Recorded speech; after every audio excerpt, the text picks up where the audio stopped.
So there was a video this past week that popped up that I really enjoyed. It was from Mystic Ryan, and what he did was he took a PlayStation 3, a backwards compatible PlayStation 3, and did a whole lot of work to it in order to keep it alive and really just extend its overall life. And when I saw it, it brought back a lot of memories because I knew exactly what he was trying to avoid for that PlayStation 3, and that being the yellow light of death. And before I did like a repair horror story video talking about some different customer repairs, but what I wanted to do today was extend that series a little bit and talk about a certain repair that generated a ton of horror stories at the time, specifically in the early days of repairs for this issue, that being the yellow light of death, where we were just trying to figure out what was wrong with these systems and collect a bunch of information all at once. Guys, if you enjoy these videos, make sure that like button helps out a ton. And if you're new here to the Spawn Wave channel, make sure you subscribe down below. And we're going to start today with this video sponsor. Today's video is sponsored by The Wonderful 101 Remastered. The Wonderful 101 was originally released back in 2013 and 7 years later has been fully remastered for the Nintendo Switch,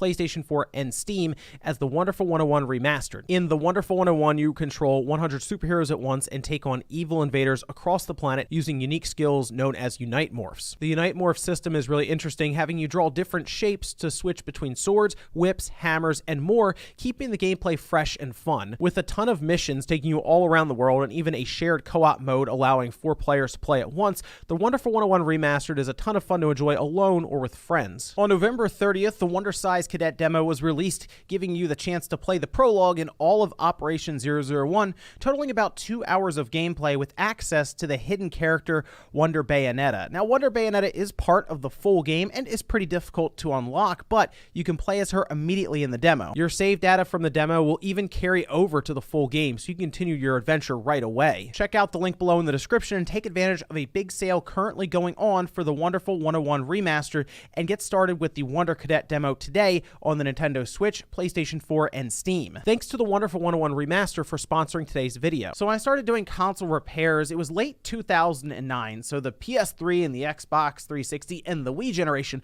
was in full swing.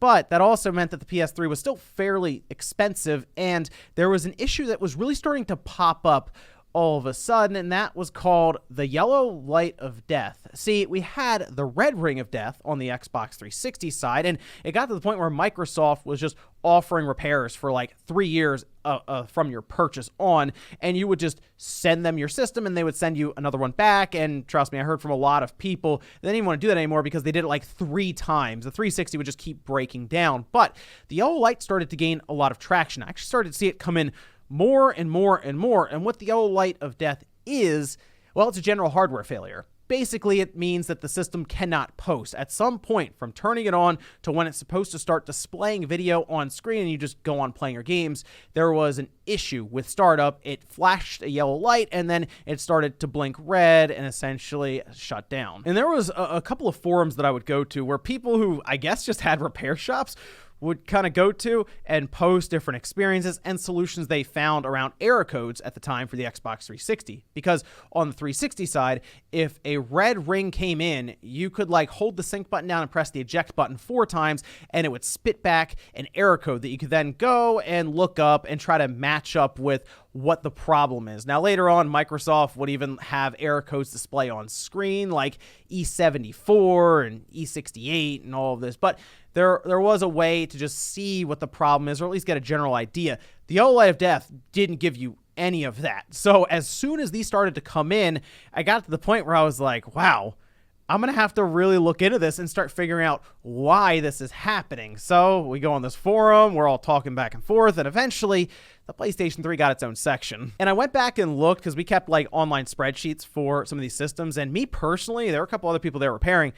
I mean, I worked on several hundred, I'll say, PlayStation 3 yellow lights in my time. And I ended up really almost perfecting a repair that no one really wanted to do, to the point where other repair shops would send me these different yellow lights to try to get them fixed. So looking at what Mystic Ryan did, where he was drilling holes into the bottom casing for the system to accommodate more airflow for that fan, just try to keep the system cool enough, I kind of understand, because then when that yellow light shows up now and you don't have certain tools to fix it, that system is pretty much going to be facing that issue for the rest of its life unless you do some very specific things to it. So let's talk about what causes the yellow light of death, because there is a long laundry list of things. Some of them are pretty unique, others are pretty general, and in fact would be some of the first things we would check.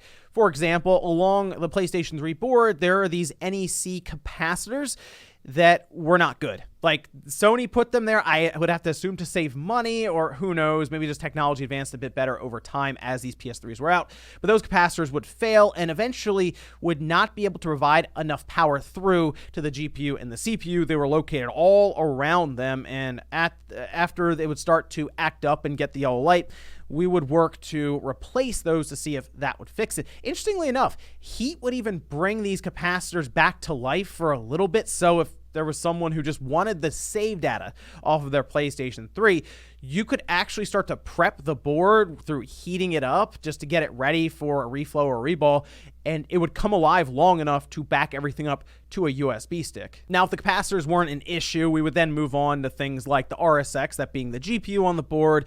The CPU could have an issue, although generally the cell chip wasn't as much of a problem as the RSX chip. Remember, there was also memory located on top of that RSX chip. There could also be component issues like a fuse, believe it or not, just being located somewhere on the board that was bad and unable to pass power through would cause a yellow light. Also, the bad power supply. You could have a short on the board that was caused through a power surge, overheating, water damage, roaches. I mean, seriously, the list goes on here, and you can kind of see why we organized an entire forum and several posts to try to figure out all of the different things to look for with a yellow light. And a lot of that has to do with there just being no documentation on it, like, at all. Sony didn't really provide any, and to be fair, Microsoft didn't really provide much either.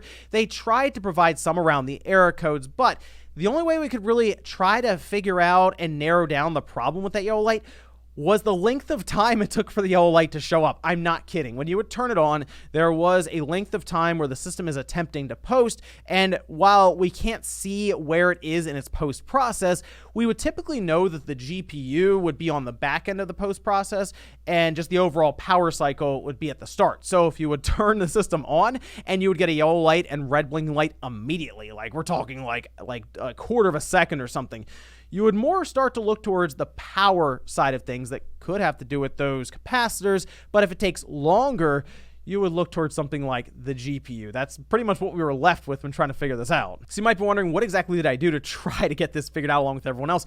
I started ordering lots of broken PlayStation 3 systems that had the flashing red light, or the yellow light of death, knowing that just putting the time in trying to figure out non-customer systems would eventually pay off in the end. And it did, because after figuring out all of these different things, I realized I needed to upgrade my equipment. That ended up going towards like a Zephyrtronic ZT7 that would allow me to do one of the most dreaded repairs in consoles, and that has to do with reballing the chips. So if you look up repairing yellow light now, you'll see different videos. There's one from iFixit, for example, where they show you how to break down your system, the PS3, and then you take a heat gun to the board. And as I said before, applying heat to the general vicinity of the board that's more heat than the PS3 is typically able to put out will actually bring the system back to life temporarily. You could actually put it in like a toaster oven at 200 degrees Fahrenheit and let it sit for like 7 or 8 minutes, take it out,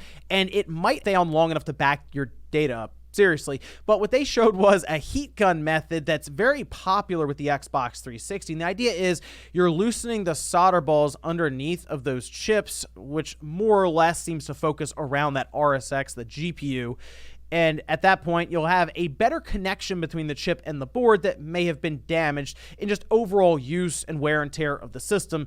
And it would then turn on because the GPU would be able to communicate back to the board. The problem with this is it's still using compromised solder balls. And the solder that they had to use, it was lead-free, right? So what you would have to do is you would have to remove the GPU. And there is footage on YouTube. I'll show you some of it here. It's not my footage, but there is footage on YouTube of this entire process. And if you go and look at it, you will see why this repair annoyed me to no end. It was typically the yellow light comes in and I go, oh, here we go. All right, another horror story to add to the list, because reballing The GPU, specifically the RSX, was the most typical thing you would have to do, but there was so many things to it. Sony, for whatever reason, glued an entire heat spreader to the top, whose job was to literally fight the heat you were trying to put on the chip so you could melt the solder and lift it from it, which means you would either have to pop that heat spreader off and then risk blasting heat at the fairly fragile